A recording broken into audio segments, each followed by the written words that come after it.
Okay, welcome back to another episode of Rambling On Reviews, top albums of 2017, top metal albums of 2017. Let's get straight into it. My number 3 pick, as you must have known already from the title, is Forever by Code Orange. This band has been picking up a lot of attention this year. I think they put out their first album in 2012 as Code Orange Kids. 2014 they put out I Am King under the name just Code Orange. Really great album, very heavy, a lot of breakdowns, industrial, ambient, just really heavy crushing, doing something different with the hardcore side of music. Not many big bands in hardcore. I could see Code Orange becoming one of those bands. This is hardcore music with a lot of metal influences. There's a lot of metal influences on this. You can definitely hear elements of Gojira, Korn, Fear Factory. A lot of ambient keyboards and synthesizers. Some really interesting stuff going on. Very heavy band, but not afraid to experiment, not afraid to put different elements into their sound. I get a very strong feeling that this is a band who are gonna be one of these bands who they do things their way. They're not really going to be influenced by what anybody tells them. They're going to do what they feel is right, and that's always what an artist should do. Should never cater to what anybody wants. They should do what they feel and be leaders, not followers. Yeah, in fact, in a couple of interviews, if I can find them, I'll put the links in the description. They've gone on record sort of saying that they've always intended to take the long, steadier path, the long, tougher but steadier path, and of longevity, as opposed to just catering to people and putting out what they want to hear and getting hit straight away. Yeah, this is definitely going to be a band to keep an eye on in the future. Let's get into the songs. The title track, Forever, and the opening song, this is savage. This lets you know exactly what you're going to be in for the rest of the album. I think the last time I checked the official video, it was already at 1.5 million views or something. A lot of people are checking this out. Again, I'll put a link in the description for the video. Starts out heavy, a lot of hardcore riffs, a lot of metal riffs, Gojira style pick scrapes, death metal grunting, kind of a rap infused vocal delivery, as there is over all of this album. Sort of get the impression there's maybe a Rage Against the Machine influence in here as well. Savage breakdown, as there are in many of these songs. They work. Nothing wrong with a breakdown if it works. Considering I think this is like a 3-minute song, maybe just over 3 minutes. There's a lot of changes in a lot of tempo changes, a lot of time signature shifts. A lot going on for such a short song. Great opening to a great track to open an album, and yeah, let you know exactly what you're in for. Next up is Kill the Creator, fast, straight out of the gate. More of the same, not in a bad way. Again, really guttural roars, guttural vocals, breakdowns, heavy as hell. Next up is Real.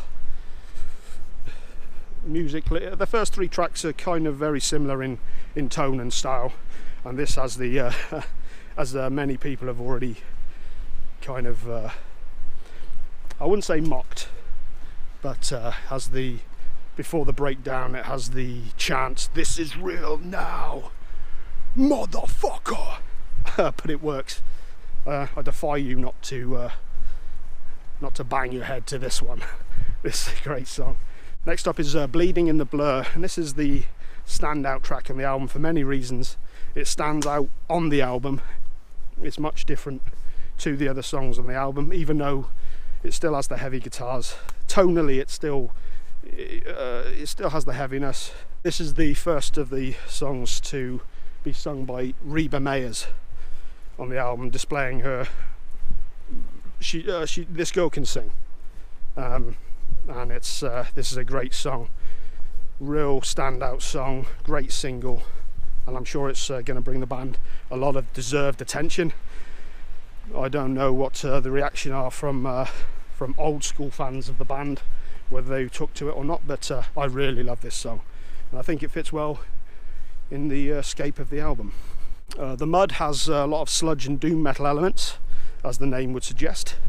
New Reality has a lot of slower chugging riffs, industrial ambience, and death metal guttural vocals.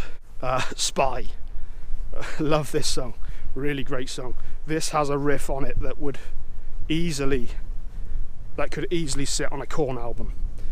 The riff on this is just so heavy, and as I said, could easily see this on a Korn album. Great song.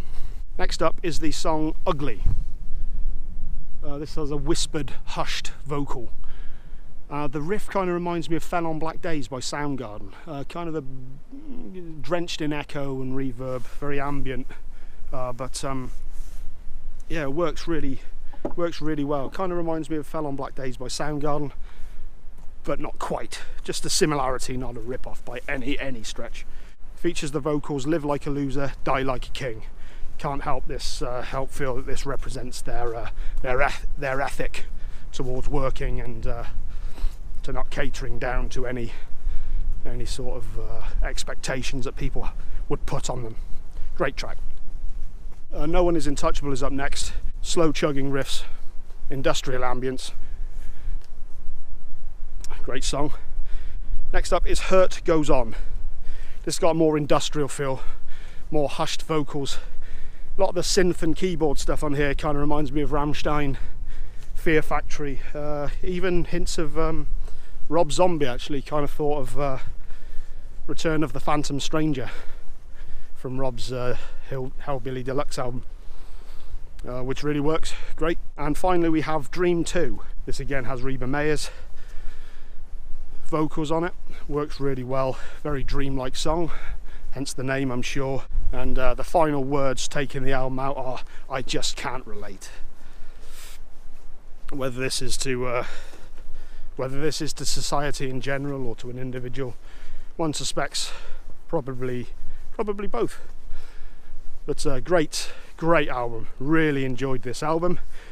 Quite often you get bands that are getting a lot of hype and it's very easy to dismiss them, but I decided to give this album a chance and I was very pleasantly surprised, which is why it's my number 3 album of the year. Absolutely love this album, can't wait to see what they do next. 2018, I'm sure they'll be touring relentlessly. That's not good.